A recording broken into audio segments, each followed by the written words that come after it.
Going to need several of those if he's going to come to terms with Coulthard once more through the second Lesmo.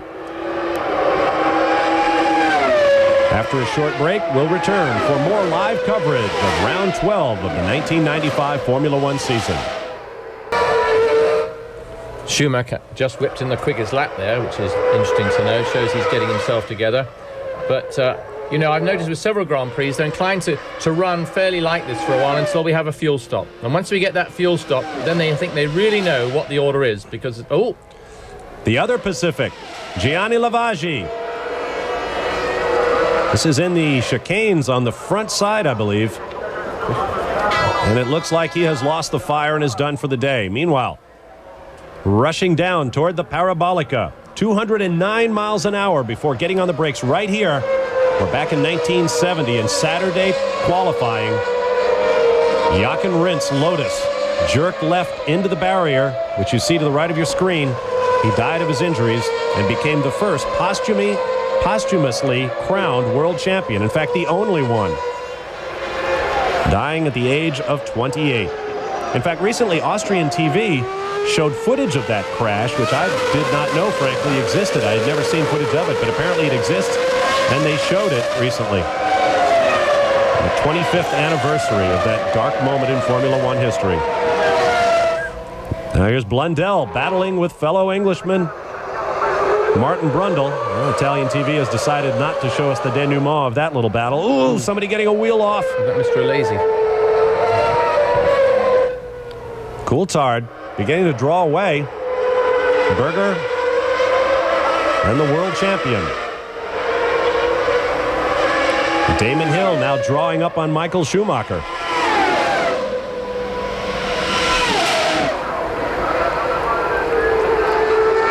Our pictures and sound are coming to us from RAI Network in Italy.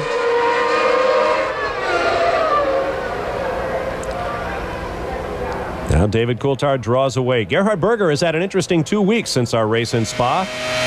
He recently married his longtime girlfriend, Ana Corvo, from Portugal, mother of his now teenage daughter, Cristina. Berger had a great comment. He said, "We didn't want to make a public event of it like someone else," referring obviously to Michael Schumacher's chaotic wedding to his longtime girlfriend just a few weeks earlier. Damon's right up on the back there of Schumacher, and yet Schumacher was closing a little bit on the Ferrari just now. Lazy's scratching away at the back, trying to hold in at all. For some reason, he's not really on it today. His heart really hasn't been in it this weekend. He hasn't been doing anything particularly well. I mean, I would have thought fifth was quite a good qualifying position, but I know he wasn't happy.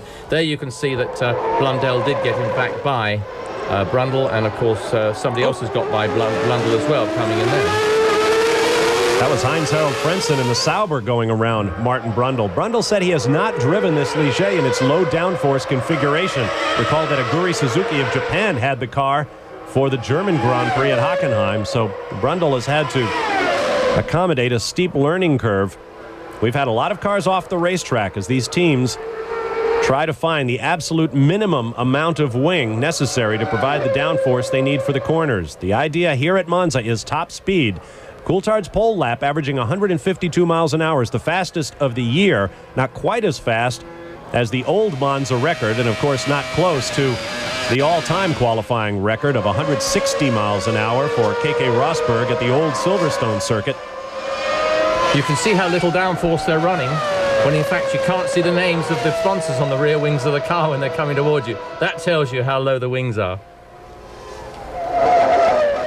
Schumacher and Hill may find themselves in a battle shortly. For a change. We don't often have that, do we? It should be worth another one race ban or something. By talking before the race, you were fairly confident that Michael Schumacher did absolutely nothing wrong at Spa.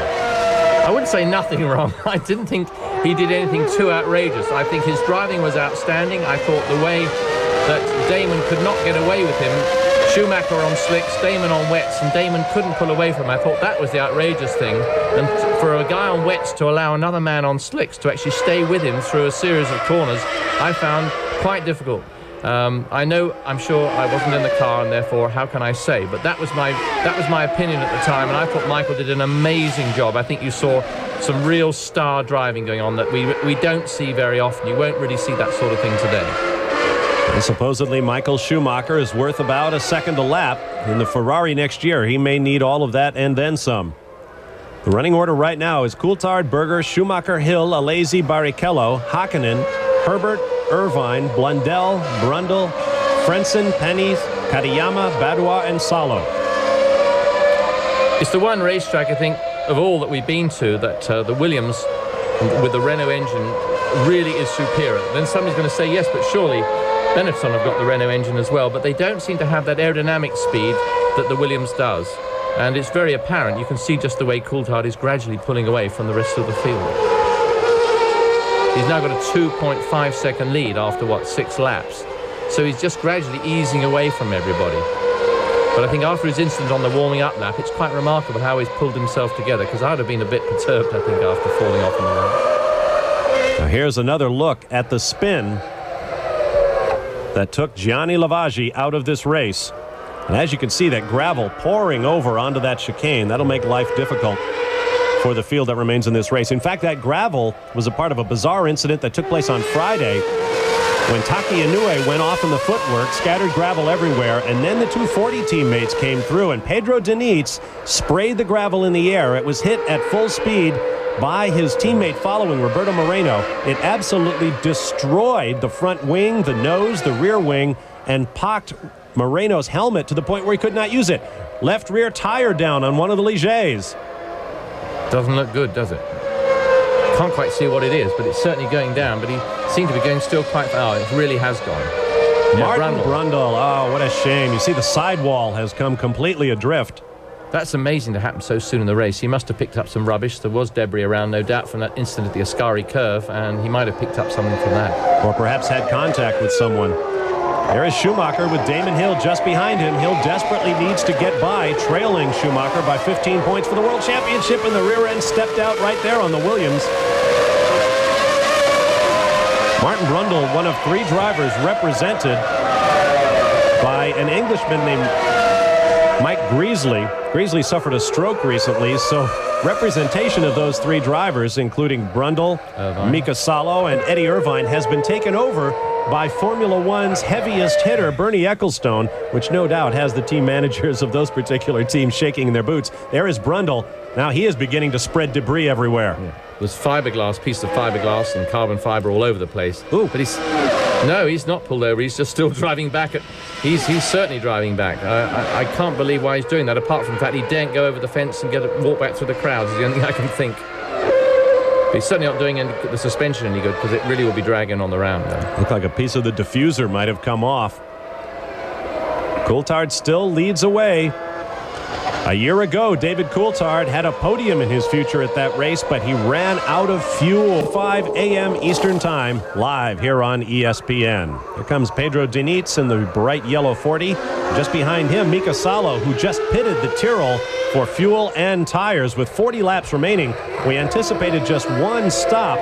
Obviously, Salo will have to make more than 1. Oh, and there goes David Coulthard spinning out of the lead. Oh, no, he's keeping his foot in it. He's got to keep it going. He's keeping it going. Somehow he's got to keep that thing. He's got it straight towards the exit, which is the main thing. He'll be out of it now. Oh, he's got a long way to go. Lost a lot of time. And it appears he will escape the gravel. I tell you, it's so precarious, those brakes. They come in on the brakes, then zap, it's gone, isn't it? Just as quick as that. He had a little bit too much braking on the rear. It's so difficult to adjust these cars. They're so rigid.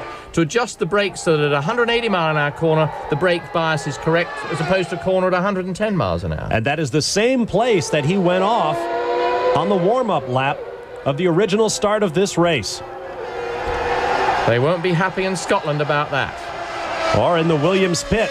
But in the grandstand here at Monza, they are absolutely overjoyed because Ferrari leads Gerhard Berger. I'd love to hear a crowd if we didn't have all this stuff on our head. Recall the race in 1988 when Berger picked up the surprise victory. It's a little early to declare him the winner. When Ayrton Senna spun in this corner. Schumacher and Hill just behind. I don't know if the wounds of Senna's passing are too recent to make light And if you feel that way, then I apologize. But the story goes that Senna was welcomed to heaven by God himself, who asked if Senna had any questions. Senna said, well, only in 1988, when Enzo Ferrari passed away and I was leading the Ferraris in the race, and I asked for a sign as to whether I should try to pass Schlesser in the Williams, and you told me I should, and I crashed out of the race. Why did you tell me to pass Schlesser? God said, I don't know. Enzo, why'd we tell him to pass Schlesser? Here comes Coulthard into the pits.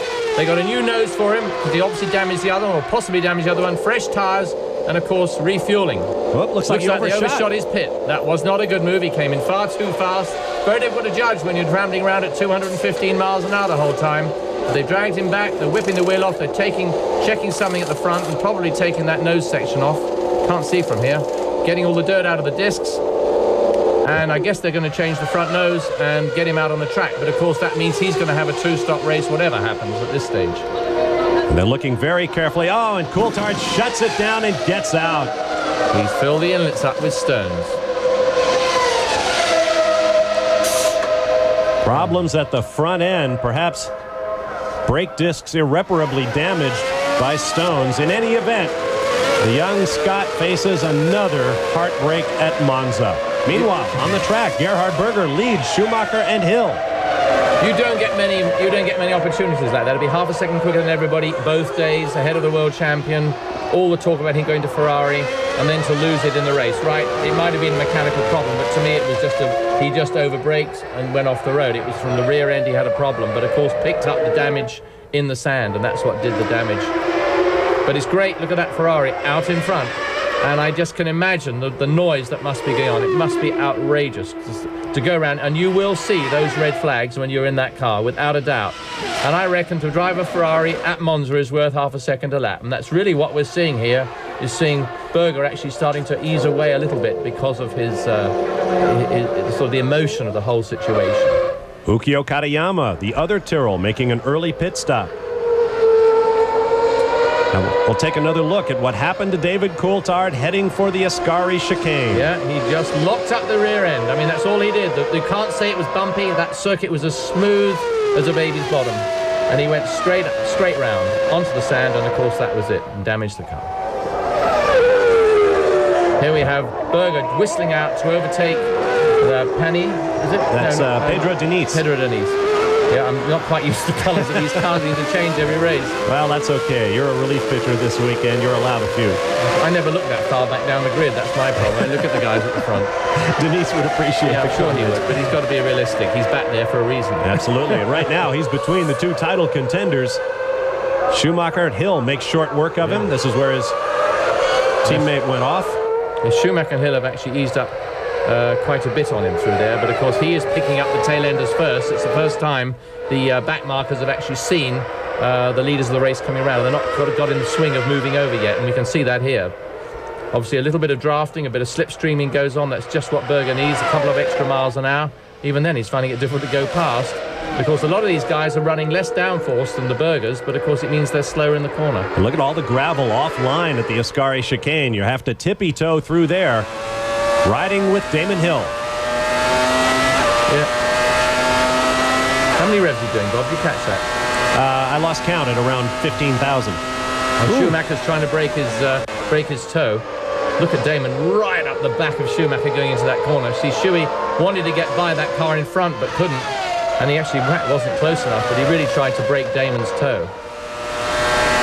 Slipstreaming, drafting is the most amazing feeling. You sit there, seeing the guy behind, gradually creeping up on you, and then just when you're going, no, you can't do it, zap, he goes by. Schumacher goes by, but Hill doesn't. Oh. Whoa! That was really something else, but Hill, fortunately, his braking balance was about right. Otherwise, he'd have lost it in the same way that Coulthard did earlier. He just braked, kept it under control, and went through the corner, really without losing anything to Schumacher at all. That was a pretty clever bit of driving. I imagine the old ticker is clicking away there for Damon Hill. That was very close.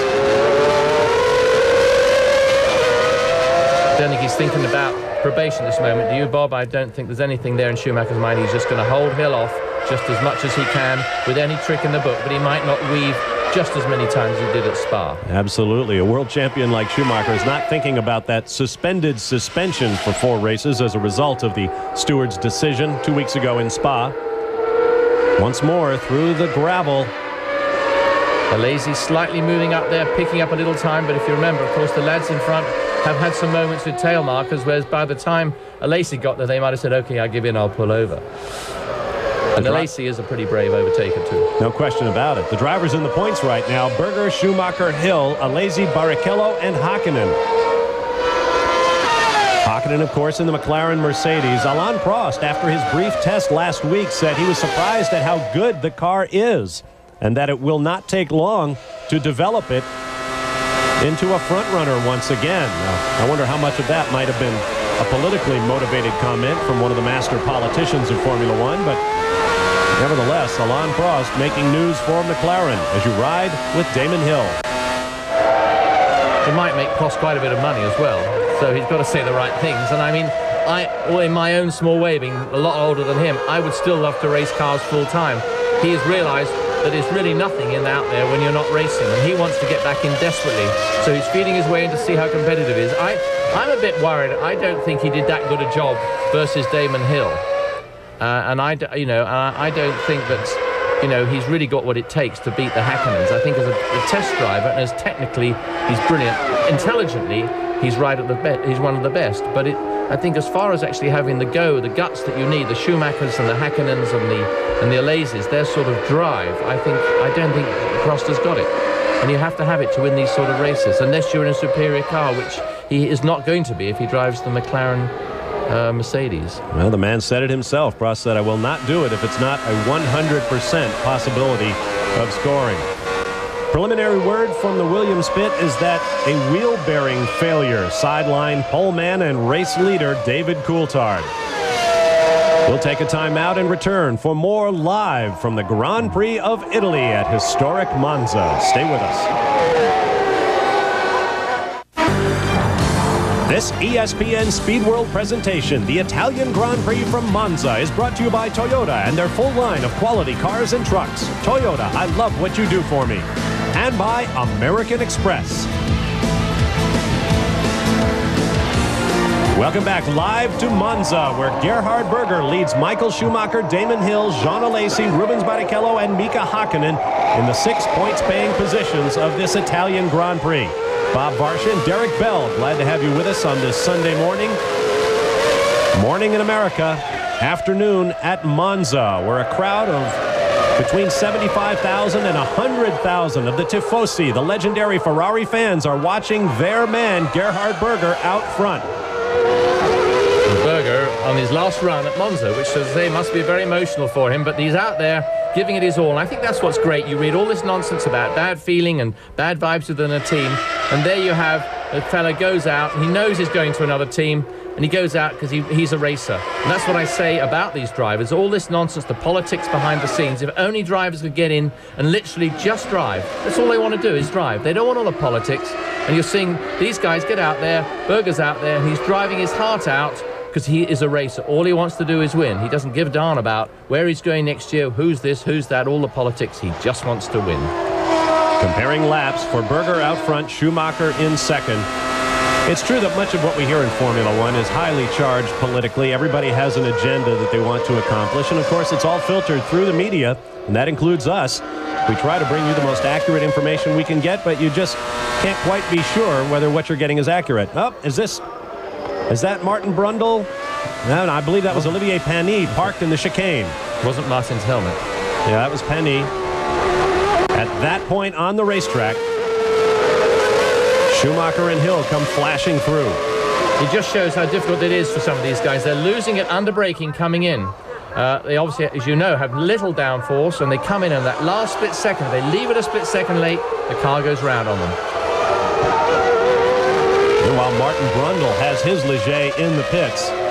Mugen Honda engines again for 1996, we are told. Well, the rumor has it that Honda's in-house effort, you might know that engineers at Honda have been working on their own time building a Formula One chassis and engine combination. It has tested on and off for the last year or two.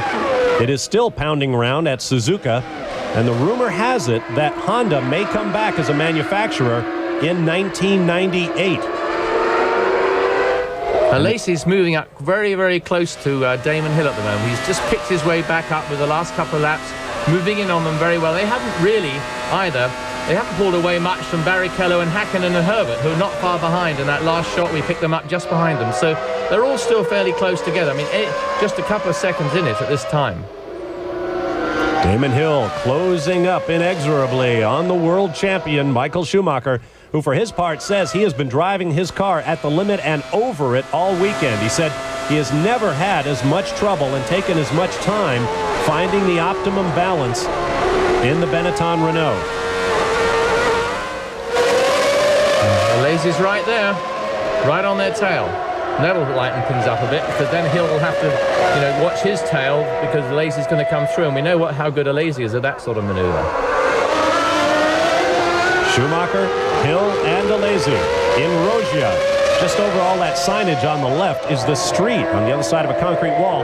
You can stand out there, listen to the cars come by, and tell which car it is going by just by the engine note. Of course, the easiest to pick out, the scream of the 18,000 RPM Ferrari V12.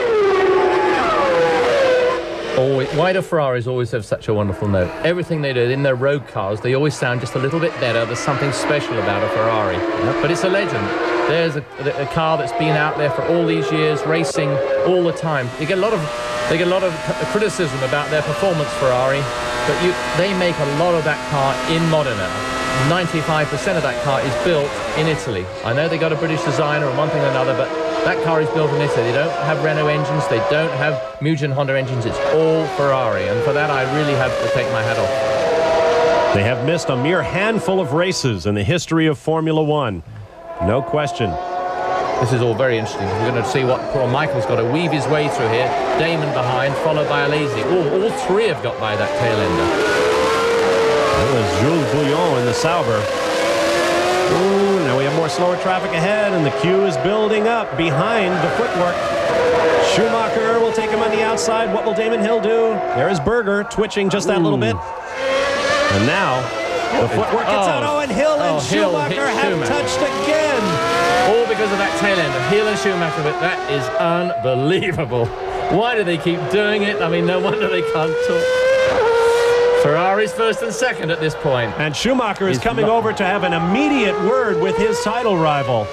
Oh, an Italian TV chooses to go to the grandstands. They are delighted. It will now be a Ferrari 1-2, but Schumacher came over, and I don't think his first words were, "Are you all right?" Yes. That'll do. Here's another look. Hill, following Schumacher, tries to squeeze by to the left and boots him up the gearbox. I don't think he tried to squeeze by. He could not stop. He tucked back in behind that tail marker, could not stop, and tried to go to the left to miss him. He tried to miss him on the left and couldn't make it. Boy, oh boy. They certainly have some moments, these two. It's unbelievable. And a big cheer for Michael Schumacher. It's not been that way all weekend for him, but I think you could tell by the look on his face, he is absolutely furious with Damon Hill. Now, ride with Hill. I thought he was going to try to duck up once he got past. See, now the footwork dodges left. To let him by. Right. And he locks it up and then think that's too much. Do you remember? I remember Senna doing that a couple of years ago. Yep, the same thing. Booted Martin Brundle. Yeah. That is a highlight that you will see time and again. Particularly if Hill loses the World Championship. Oh, my. You'll certainly see it on RPM tonight on ESPN2. So, Forza Ferrari, first and second. Berger and a Lazy with pit stops in their future. Rubens Barrichello, as you see, is now on the podium provisionally, with Häkkinen, Herbert, and Irvine now in the points. Mark Blundell follows, then Frentzen, Badouar, Papis, Inoue, Boullion, Salo, Katayama, Denitz, and there is Frank Williams. I can't imagine what he's looking at. There's nothing to look at anymore. He's got no cars out there. Yeah, he can go home. Oh, what a year for Williams. 7 seconds over Lacy. Fuel stops to come. That'll make it a bit more interesting, and then we just hope this Ferrari engine can hold together. Now they're going to try and drag the Rothman's car out of the pit. Here comes the first Ferrari in for a pit stop. This is Gerhard Berger, the race leader. Fuel goes in. We anticipate this will be his only stop of the race. It's happening on lap number 24. I'm sorry. I was going to say that puts Lacy into lead. Quite a long stop. But you've got to be secure, and of course one must remember they're putting a lot of fuel in. They're putting a complete tank in for the balance of the race, not a short fill. So that's why you're not getting these 8 or 9 second stops, I assume. There's Alesi in the lead. I bet he can't quite believe his luck, but he'll be going in, I guess, next time to refuel and change tires. His Japanese girlfriend, Kimiko, is here. They are quite the item in Formula One social circles. He has been very touchy this weekend, has Jean Alesi, about the issue of his ability to set up a car. When asked by a reporter how he evaluated his own technical skills, he looked him in the eye, raised an eyebrow, and said, "Why do you ask?" Now, what happened here? Did Gerhard Berger run afoul of someone? He came in on brand new tires, came in the corner, and couldn't really get on the power too well. Didn't get by the guy, and I guess he just lost a bit of time straightening himself out. Now he's just ahead of Blundell, isn't he, there? Mark Blundell. That's one of the Jordans out in front of him, Rubens Barrichello. And the McLaren at this point. So Berger's actually just got ahead of Blundell. That's probably what some of the fusses are at. Now Blundell's getting back by him again. Raising the dust as he goes offline. Mark Blundell looking very racy. Of course, Berger has a full load of fuel in addition to those cool tires. Now Alesi makes his stop. As you see, Luca Badoer has the Minardi in the pits as well.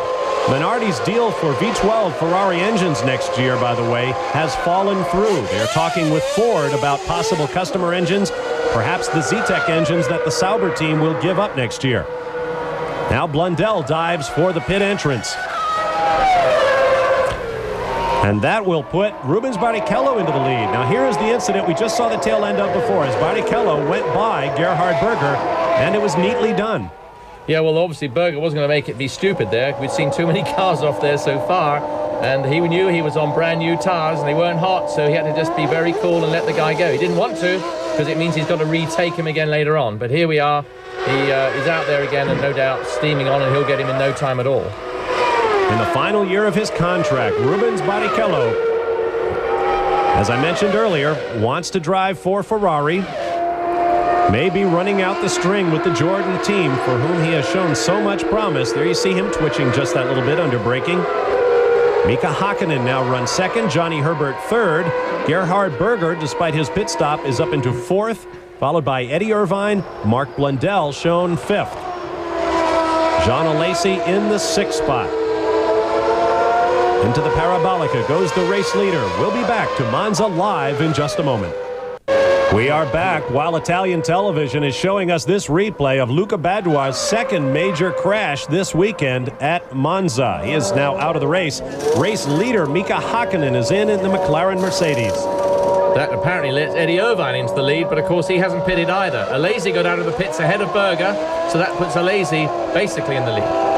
Herbert's in the lead, but in fact that's not going to last long because he's got to pit for fuel in a moment. But in reality it's going to be Alesi, Berger, and so on.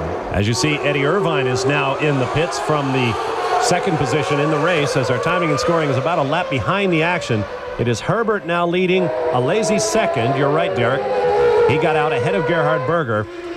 Berger now runs third as you watch Johnny Herbert, the race leader, in his last few efforts for the Benetton team. I mentioned earlier that Herbert had some hard things to say about his teammate. He told the British Autosport magazine last week that Schumacher is the most selfish driver he has ever shared a team with, that he has his own setup, he keeps that information to himself, that in a 4-day test when each driver is supposed to get 2 days of testing, Schumacher will come up with something consistently that he thinks needs his attention for another day and a half or so, leaving Herbert no time in the car. And that jives with stories we've heard about team debriefs with the drivers together and then team debriefs with Schumacher alone. So Herbert with very hard words. We saw them playing ping pong at the top of the show, but you can imagine there are not a lot of pleasantries exchanged between those two teammates. It's probably about the only thing that Herbert can beat him at is table tennis. I shouldn't say that, sorry. No, but Johnny's realistic about that. But, you know, Schumacher is a world champion. He's a winner. He's a very Senna-type person, and there's no way he's going to palm off any of his knowledge to anybody else. Why should he? He wants to win. He cannot show any of his weaknesses up to anybody. And if he did give Johnny all the gen, which I think in the beginning he gave him a lot of the information, he knows that Johnny is capable of beating him, so why should he? That is what Herbert exactly said. My mistake was I was too quick in my early efforts for the team, and Schumacher began to see me as a threat. All a part of the wonderful world of Formula One team dynamics. You ride on the nose of Herbert's car. Briefly. Underneath the old banking, heading for the Ascari chicane. And he should be in any time for fuel. But it must be lovely to be out there just feeling that, or knowing that you're in the lead just for a little while. Look at that empty bit of track. That doesn't very often happen in motorsport. There's a whole length of that back straight coming down to Parabolica, absolutely empty. The crowd packed into the grandstands on the far side.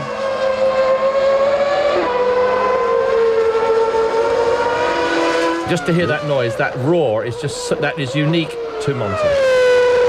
The race leader, Johnny Herbert, is in the pits on lap number 29. Crew will go to work.